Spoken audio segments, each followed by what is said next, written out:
والأعراض المشار إليها لا يحتاج إلى معرفة مقدارها في جواز البيع.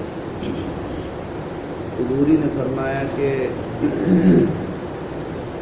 وہ عوض جس کی طرف اشارہ کر دیا جائے، آواز عوض، چاہے وہ ثمن کی صورت میں ہو چاہے وہ مبی کی صورت میں، بس عوض بن رہا ہو، مبی کا عوض ہوگا تو اس کو ثمن کہیں گے اور ثمن کا عوض ہوگا تو اس کو مبی کہیں گے. تو وہ آواز یعنی وہ عوض جس کی طرف آپ اشارہ کرتے ہیں، تو اشارہ کیونکہ یہ تعریف کے لیے ہوتا ہے، جہالت کو رفع کرنے کے لیے ہوتا ہے، اور بیع کے بعد میں جواز اور عدم جواز جہالت اور معرفت پر مبنی ہے. ایسی جہالت جو مفضی الی المنازعہ ہو جائے، کیا ہو جائے؟ یعنی عاقدین کے درمیان معاملہ کرتے وقت، عاقدین کے درمیان معاملہ کرتے وقت ایسی جہالت پیدا ہو جائے کہ جو جھگڑا تک پہنچا دے. جو کیا ہو جائے؟ مثلا لین دین میں ایک کچھ کہے اور دوسرا کچھ کہے. جھگڑے سے مراد مارنا پیٹنا نہیں ہوتا، یعنی نزاع ہوتا. ایک کا قول کچھ ہو اور دوسرے کا قول کچھ ہو، اس کو کہتے ہیں منازع. کیا کہتے ہیں؟ تو عاقدین میں سے دونوں چاہے نزاع تک پہنچ جائیں، ایسی جہالت آپ نے رکھی. کیا رکھی ہے؟ تو یہ جہالت یہ بیع کو فاسد کر دیتی، اس سے بیع درست نہیں. جو مفضی المنازعہ ہو جہالت، وہ مانع للبیع، وہ مانع لجواز البیع، جواز بیع کو مانع. سمجھ آئی بات؟ اب وہ چیز چاہے آپ اشارہ کریں یا آپ زبان سے بیان کریں، ایسی تعریف جو اس نزاع کو ختم کر دے، ایسی تعریف جو اس نزاع کو یعنی اس کے اندر معرفت پیدا کر دے، کسی طریقے کا کوئی اس میں جھگڑا باقی نہ رہے، بس اس سے وہ آپ کی بیع کیا ہو جائے گی؟ درست ہو جائے. تو معنی لجواز البیع ہے وہ جہالت جو مفضی الی النزاع، جو مفضی، اور جہاں جہالت مفضی الی النزاع نہیں ہے وہ معنی لجواز البیع نہیں، وہ معنی لجواز البیع نہیں. جب یہ قاعدہ آپ کے بات ذہن میں بات آ گئی، یہ قاعدہ حنفیہ اور اصولیین کا یہ ہے، تو پھر آپ کو یہ مسئلے آگے کے مسئلے سمجھنے بالکل آسان ہو.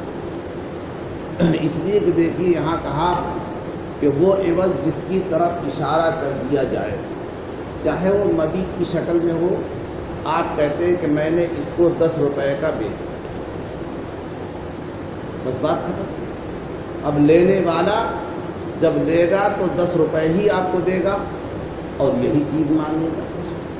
اب اس کے اندر کیا ہے، کتنے کلو کا ہے، کتنے، یہ کوئی، کیونکہ آپ نے اشارہ کر دیا. گلے کا ایک ڈھیر ہے، نہیں معلوم کہ اس میں 10 کلو ہے، 20 کلو ہے، 50 کلو ہے، کچھ نہیں معلوم. بیچنے والا کہتا ہے کہ جو گلے کی ڈھیری ہے میں نے 500 روپے کی بیچ دی. کتنے کی بیچ دی؟ اشارہ کر رہا ہے. اس گلے کی ڈھیری کو میں نے کیا کر دیا؟ خریدنے والے نے خرید لیا، بیع ہو گئی. کیوں ہو گئی؟ اگر کہ اس میں 50 بھی نکل سکتا ہے، 25 بھی نکل سکتا ہے نا. جو اس نے خیال کیا ہوگا کہ بھائی اتنا نکلے گا، اس سے کم نکل سکتا ہے، یا جو اس کے ذہن میں ہوگا کہ یار اس میں اتنا مال ہوگا، اس سے زیادہ بھی ہو سکتا ہے. دونوں باتیں تو ہیں، لیکن ان تمام باتوں میں آپ دیکھیں گے کم نکلے گا تو بھی وہ جھگڑا نہیں کرے گا، تو بھی وہ شکایت نہیں کرے گا. زیادہ نکلے گا تو یہ بھی اس سے نہیں کہے گا یار کچھ اور بڑھا دو نا، میں دھوکے سے آپ کو 500 کا دے دیا، اس میں تو اتنا نکل آیا. یہ بھی کیوں؟ اس لیے کہ یہاں پر وصف یعنی مقدار پر نہیں بلکہ ذات پر اشارہ کر کے اس نے طے کیا کہ میں نے اس غلے کی ڈھیری کو 500 میں کیا کر دیا، بیچ دیا۔ سمجھ میں آئی بات؟ تو چونکہ اشارہ کر دینا، کیا کر دینا، اشارہ یہ جہالت کو ختم کر دیتا، یہ مفضی النزاع نہیں ہونے دیتا، یہ مفضی النزاع، اس لیے اشارہ سے بھی صحیح ہو جائے گا اور اس طرح بھی صحیح ہو جاتا کہ بھائی یہ میرا گیہوں ہے، گندم کی ڈھیری ہے، یہ 20 کلو کی ڈھیری ہے، کتنے کی ہے، اور میں نے اس کو 20 روپے کی دیے، تولا جاتا 20 نکلتے تو کیا ہو جائے، وہ بھی صحیح ہو جاتا، وہ بھی کیا ہو جاتا۔ تو چاہے اس طرح کہے یا اشارہ کر دے، تو مبی کی طرف اشارہ کر دینا یہ اس کے جہالت کو رکھنا۔ ایسے ہی سمن کی طرف، وہ جو درہم و دینار پہلے کے زمانے میں، تو درہم و دینار کی تھیلی لے کے آیا، سامنے رکھے، وہ کہتا ہے اب کتنے ہیں، 100 ہیں، 200 ہیں، معلوم نہیں، یہ تھیلی بھر میرے درہم لے لو اور یہ چیز کیا کر دو۔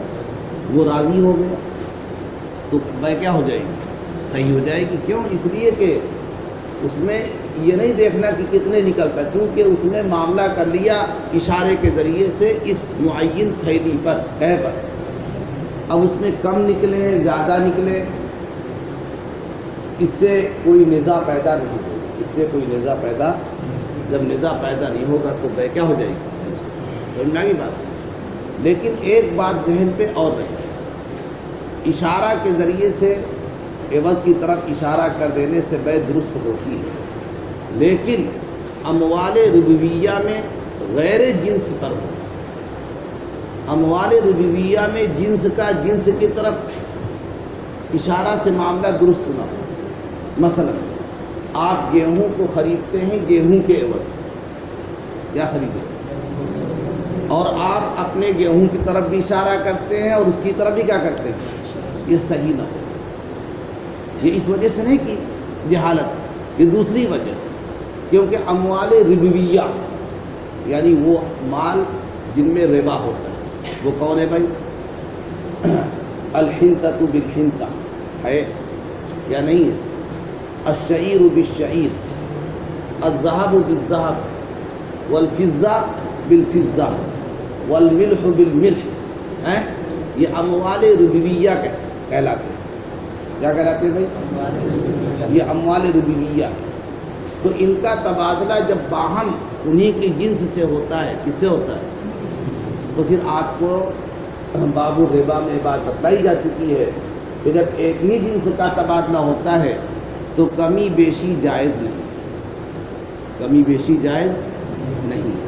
اب آپ ادھر اپنا گیہوں ہے، ادھر دوسرے کا ہے، ایک جنس ہو گئے نا۔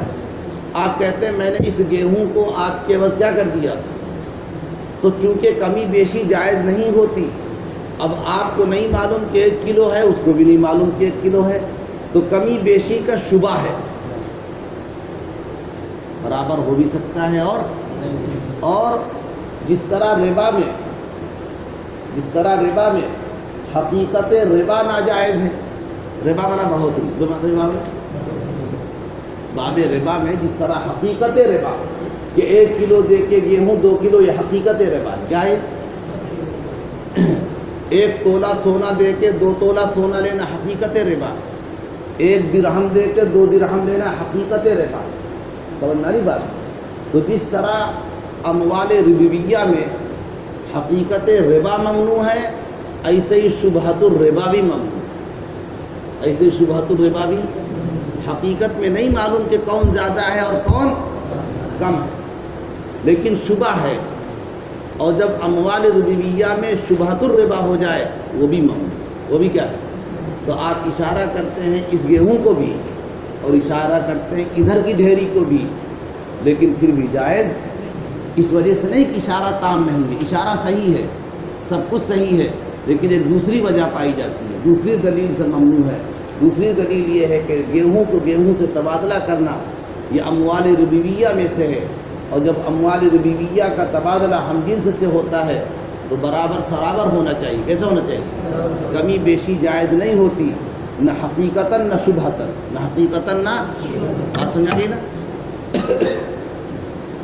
تو فرمایا کہ وہ آواز جن کی طرف اشارہ کیا جائے وہ عوض، چاہے وہ مبی کی شکل میں ہو چاہے وہ سمن کی شکل میں ہو، وہ عوض جس کی طرف اشارہ کیا جاتا ہے وہ جواز بے میں اپنی مقدار کی معرفت کا محتاج نہیں ہوتا ہے نا بھائی، بے جائز ہو جائے، بے کے جائز ہونے میں اس کی مقدار کا جاننا کوئی ضروری نہیں ہوتا، لیکن وہ جو میں نے بات بتلائی کہ آواز مشار الیہ کا تبادلہ باہم اپنی جنس سے نہ ہو، باہم اپنی جنس سے نہ ہو، غیر جنس کے ساتھ ہو رہا ہے، درہم و دینار سے گیہوں خریدے جا رہے ہیں، صحیح ہے تو یہ جائز ہے۔ کیوں جائز ہے؟ لأن بالاشارہ کفایۃ فی التعریف، کیونکہ اشارہ یہ تعریف کرنے میں یعنی جہالت کو رفع کرنے میں اور اس کی معرفت کو بتلانے میں کافی ہوتا ہے۔ اشارہ تو بھائی نکرہ کو معرفہ ہی بنا دیتا، نہیں کر دیتا، بتائیے رجل کیا ہے، لیکن جب آپ کہتے ہیں ھذا رجل معرفت پیدا ہو جاتی ہے، تو یہ چونکہ اشارہ ہے، اشارہ معرفت کر دیتا ہے، یعنی اس کے اندر جو جہالت تھی اس جہالت کو رفع کر دیتا ہے، اس جہالت کو کیا کر دیتا ہے، اور جہالت جو مفضی المنازع وہی معنی للبیع ہوتی ہے، اور ہر جہالت معنی للبیع نہیں ہوتی۔ تو فرمایا کہ اشارہ سے اشارہ کر دینا یہ تعریف میں کہے میں یعنی اس جہالت کو ختم میں، تعریف کو منع بھی ترجمہ ہے، جہالت کو رفع کرنے میں یا اس کی تعریف کرنے میں اشارہ کافی ہے، اور وہ جہالت الوصف فیہ، اب کہیں گے کہ بھائی اس میں وصف کی جہالت تو بہرحال ہے، اس میں تعریف تو ہو گئی، معرفت تو ہو گئی کہ یہ لینا ہے، لیکن وصف یعنی مقدار، وصف سے مراد کیا ہے؟ مقدار، کہ آیا وہ 2 سا ہوگا، 4 سا ہوگا، آج کے دور میں 1 کلو ہوگا، 2 کلو ہوگا، 3 کلو ہوگا، یہ مقدار کتنے، اس کو کہتے ہیں وصف، کیا کہتے ہیں اس کو؟ تو وصف تو مجہول ہے، ذات تو معروف ہو گئی کہ یہ ڈھیری خریدنا ہے، کیا خریدنا ہے، لیکن اور اتنے پیسے میں خریدنا ہے، یہ بس سب طے ہے، لیکن یہ غلہ کتنا نکلے گا، کتنے کلو ہوگا، کتنے سا ہوں گے، یہ تو مجہول ہے۔ یہ کون سی جہالت ہے؟ یہ جہالت ہے کہے کہ بھائی وصف کی، کس کی ہے؟ تو کہتے ہیں وصف کی جہالت یہ ممنوع نہیں ہے، وصف کی جہالت ممنوع، فرمایا کہ اور وہ جہالت الوصف فیہ لا تفضیل المنازع، ممنوع کیوں نہیں ہے؟ کبھی کبھی وہ بھی ممنوع ہو جاتی ہے، ممنوع وہ بھی ہے، وصف کی جہالت بھی ممنوع ہوتی، کب؟ جبکہ وہ مفضی الی المنازعہ ہو، مفضی الی، اور یہاں پر یہ مفضی الی المنازعہ وصف کی جہالت نہیں ہے، کیوں نہیں ہے؟ فرض کر لو کہ اس کا گمان تھا کہ 10 کلو نکلے گا، کتنا نکلے گا، اور 9 کلو نکل آئے تو کیا اس سے کہے گا یار 1 کلو کم نکلا ہے، میرے گمان کے اعتبار سے پیسہ واپس کر دو؟ یا ایک اس کا گمان تھا کہ میں نے جو 10 درہم کے بیچے ہیں ڈھیری، یہ 10 کلو ہوگی، کتنے ہوگی، میں صحیح بیچ رہا ہوں، اب جب پتہ چلا کہ وہ 12 کلو نکلی ہے تو کیا کہے گا یار 2 درہم اور دے دو؟ تو جب یہ باتیں نہیں ہونا تو جھگڑا کہاں سے پیدا؟ تو وصف اگرچہ مجہول ہے، وصف کیا ہے، لیکن وصف جب مجہول ہو اور وہ مفضی الی المنازعہ نہ ہو، یہ قید لگانا پڑے گا، وصف مجہول ہے، مفضی الی المنازعہ ہے، یہ ممنوع ہے۔ وصف مجہول ہے، مفضی الی المنازعہ نہیں، وصف مجہول ہے اور مفضی الی المنازعہ نہیں، مفضی الی المنازعہ سمجھ آ رہا ہے بھائی، یعنی جہاں باتیں پیدا ہو جائیں، نہیں کہ جھڑ جانا، لڑ جانا ہی مقصد نہیں کہ لڑتے رہو، مطلب یہ کہ جہاں یہ تو میں کا ذریعہ ہو جائے، وہ کچھ کہنے لگے اور جہاں یہ باتیں پیدا نہ ہوں، اس کو مفضی الی المنازعہ نہیں ہے۔ تو فرمایا کہ ایسا وصف یا وصف کا مجہول ہونا جو مفضی الی المنازعہ نہیں ہوتا وہ ممنوع للبیع نہیں ہے، وہ ممنوع للبیع، اسی کو فرمایا کہ دیکھیے یہاں پر وصف کی جہالت تو ہے، تو لیکن وہ جہالت وصف فیہ لا تفضی الی المنازعہ ہے، وصف کی جہالت اس میں یہ منازع یعنی عاقدین کے جھگڑے کی طرف پہنچانے والی نہیں، سمجھ میں آئی بات؟ والاسمان المطلقہ لا تصیح الا تکون معروفۃ القدر والصفہ، قدر اور صفت سمجھائیں۔ قدر، جب آپ آسمان یعنی وہ سونا اور چاندی جو زیورات وغیرہ کی شکل میں نہ ہو، جس کو درہم و دینار میں ڈھال دیا گیا ہے، تو ایسے یا آج کے دور کے چلتے ہوئے روپیہ اور پیسے، یہ سب سمن کہلاتے ہیں۔ کیا کہلاتے ہیں؟ سمجھ میں آئی بات؟ تو سمن تو اصل روپیہ اور پیسہ ہی تھا، کیا تھا؟ لیکن ان کے قائم مقام جو چیزیں ہو جائے ان کو کہتے ہیں، سب کو سمن۔ سمن میں دو چیزیں ہوتی ہیں، ایک ہے قدر اور ایک ہے صفت۔ صفت کیا ہے؟ قدر کیا ہے؟ قدر سے مراد اس کی مقدار، 1 درہم، 2 درہم، 10 درہم، یہ مقدار ہے۔ صفت کیا ہے؟ صفت اس کی یہ ہے کہ آیا یہ، کیونکہ پہلے یہ منسوب ہوتے تھے، بھئی کون سا درہم، کون سا دینار، وہ منسوب کیے جاتے تھے۔ فلاں جگہ کا درہم یا اتنے گرام کا درہم، درہم کئی طرح کے چلتے تھے، ہے بھائی، بعض مثلا 10 گرام کے چلتے ہیں اور بعض 12 گرام کے ہوتے ہیں۔ کوئی کہتا ہے سمرقندی ہے، کوئی کہتا ہے بخاری ہے، کیا کہتا ہے؟ تو الگ الگ اعتبار سے۔ تو یہ جو سمرقندی ہونا، بخاری ہونا، ہندی ہونا، جیسا کہ آج کے اعتبار سے روپیہ پیسہ ڈالر وغیرہ بولتے ہیں، ہے نا بھائی، ریال ہونا، یہ ہونا، یہ سب کیا ہے؟ الگ الگ موضوع، الگ الگ کیا ہے؟ تو اب یہی بات کہ یہ سمرقندی ہونا، بخاری ہونا، یہ صفت ہے، یہ کیا ہے؟ اور 10 ہونا، 20 ہونا، یہ مقدار، اس کو کہتے ہیں قدر۔ کیا کہتے ہیں؟ اتنی بات سمجھ میں آ گئی؟ اب کہتے ہیں کہ وہ سمن جو مطلق، اب مطلق کی تفسیر 2 طرح سے کی جاتی ہے۔ اسمان مطلقہ یہ تو قدوری کا لفظ ہے، کس کا ہے؟ قدوری کا لفظ ہے، لیکن کفایہ وغیرہ میں جو بیان کیا گیا ہے تو یہاں پر اسمان مطلقہ سے مراد وہ صرف اور سونا اور چاندی لیتے، کیا لیتے؟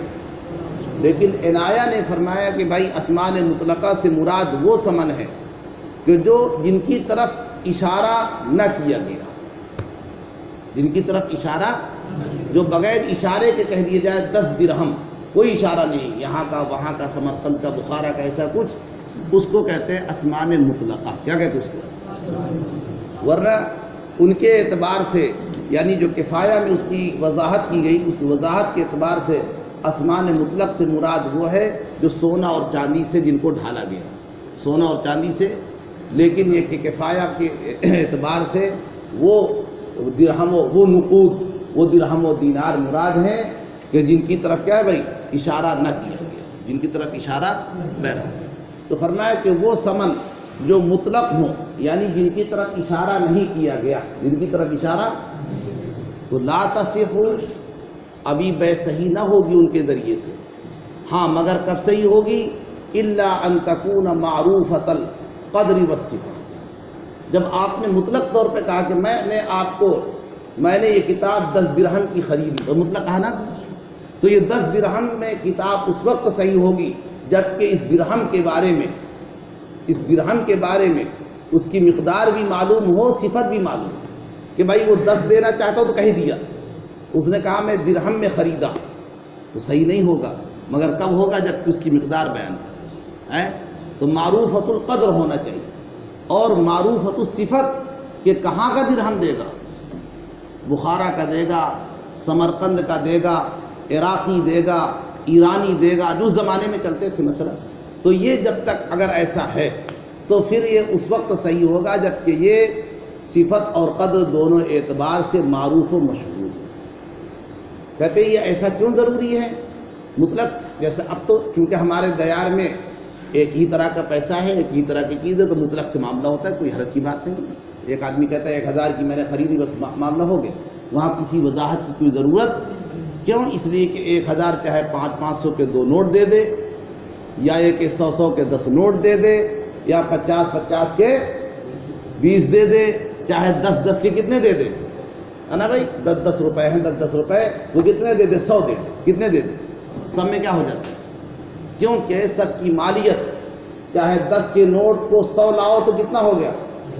اور چاہے 5 کے 2 لاؤ تو کتنا ہو گیا، اور چاہے 100 کے 10 لاؤ تو کتنا ہو گیا، سب کوئی اختلاف نہیں، یعنی کوئی نزاع نہیں ہوگا۔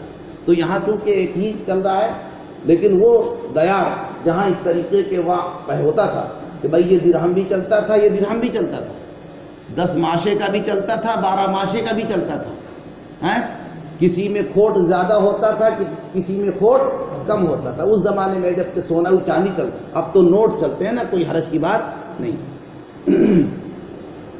تو فرمایا کہ وہ ثمن جو مطلق ہو اشارے سے، ان میں بے کرنا صحیح نہ ہوگا مگر جبکہ وہ معروفۃ القدر اور صفت، مگر کب، یعنی اس کی مقدار بھی معلوم ہو اور صفت بھی معلوم ہو۔ ایسا کیوں؟ لأن التسلیم والتسلم واجب بالعقد، کیونکہ بھائی آپ کو معلوم ہے جب آپ معاملہ کریں گے، عقد کریں گے، کیا کریں گے، تو عقد کے بعد کیا واجب ہوتا ہے؟ عاقدین پر واجب ہوتا ہے تسلیم و تسلم۔ کیا واجب ہوتا ہے؟ تسلیم، میں نے اپنا موبائل آپ کے حوالے کیا، تسلم، میں نے اس کے عوض یعنی پیسے آپ سے لیے، کیا لیے، اس کو کہتے ہیں تسلیم و تسلم، لینا اور دینا، لینا اور، تو عقد کے ذریعے سے کیونکہ تسلیم و تسلم ہوتا ہے، کیا ہوتا ہے، اور تسلیم و تسلم اسی وقت صحیح ہوگا جبکہ اس طریقے کی جہالتیں نہ ہوں، ورنہ اگر جہالت ہے تو تسلیم و تسلم ناممکن۔ مثلا آپ نے جب مجہول رکھا کہ آیا کون سا، آپ نے کہا تھا میں نے درہم میں خریدے ایک بار، تو 2 باتیں مجہول ہیں، کتنے درہم دیے یہ بھی نہیں معلوم کہ 10 میں دیں گے آپ، تو آپ دینے لگیں گے 2، وہ کہے گا نہیں بھائی 2 کی کہاں کتاب ہے، 10 دو، جھگڑا پیدا ہو ایک بات۔ یا یہ کہ چلیے مقدار تو آپ نے کہہ دیا تھا 10، لیکن چونکہ وہاں 2 طریقے سے چلتے تھے، تو آپ دے رہے تھے نصرتی، آپ دے رہے تھے سمرقندی، وہ چاہ رہا تھا عراقی، کیا چاہ رہا تھا وہ، یہ بھی جھگڑا پیدا کرے گا۔ تو جب تسلیم و تسلم صحیح سے نہیں ہوگا، عقد کہاں سے ہوگا؟ تو چونکہ بھائی عقد کرنے کی وجہ سے، عاقدین کے معاملہ کرنے کی وجہ سے اول چیز جو دونوں پر واجب ہوتی ہے تسلیم و تسلم، کیا ہے، اور یہ تسلیم و تسلم جہالت کی وجہ سے ممکن نہیں، جہالت کی وجہ سے جب ممکن نہیں ہے، جب ممکن نہیں اور تسلیم و تسلم مانے ہو گیا تو بے کہاں سے صحیح ہو، بے کہاں سے، اسی کرے۔ تو فرمایا کہ لأن التسلیم والتسلم واجب بالعقد، کیونکہ عقد کرنے کی وجہ سے تسلیم و تسلم واجب ہوا کرتا ہے۔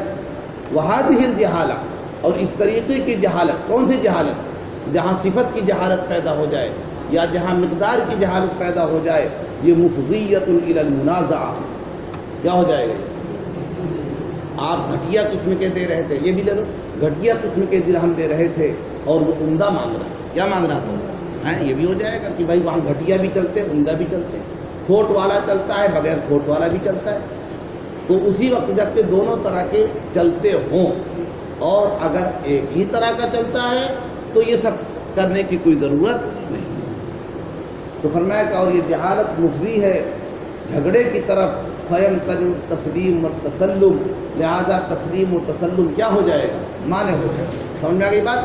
اب اسی مسئلے کے بعد صاحب ہدایہ ایک قاعدہ یعنی ایک اصول بیان کرتے ہیں۔ فرمایا کہ وَكُلُّ جَهَالَةٍ هَذِهِ صِفَتُهَا، اور ہر ایسی جہالت جس کی یہ صفت ہو، یعنی جو مفضی للمنازع ہوتی ہے۔ پتہ یہ چلا کہ ہر جہالت معنی للبیع نہیں ہے، وہ جہالت ہے جس کی یہ صفت ہے، جس کی کیا ہو، لہذا ہر جہالت نہیں، کئی یار یہاں تو مجہول تھا، مجہول تو ہے، پتہ نہیں ڈھیری میں کتنا نکلتا ہے، مجہول ہے، لیکن بے کیا ہو جائے گی، صحیح ہو رہی، کیوں، اس لیے کہ مفضی للمنازع۔ تو فرمایا کہ صاحب ہدایہ نے اصول بیان کیا، قاعدہ کہ وَكُلُّ جَهَالَةٍ هَذِهِ صِفَتُهَا، کہ ہر ایسی جہالت جس کی یہ صفت ہو، یعنی جو مفضی للمنازع ہونے والی ہو، تمنع الجواز، وہی جواز کو مانے، وہی کیا ہے، ھذا ھو الاصل، یہی گویا کہ قاعدہ کلیہ ہے، یہی کیا ہے، یہ جو ہم نے بیان کیا یہ قاعدہ کلیہ ہے بیع کے جواز میں اور بیع کے انعقاد میں اور عدم جواز میں اور عدم انعقاد۔ بس کرو کام ہے 8 بجے۔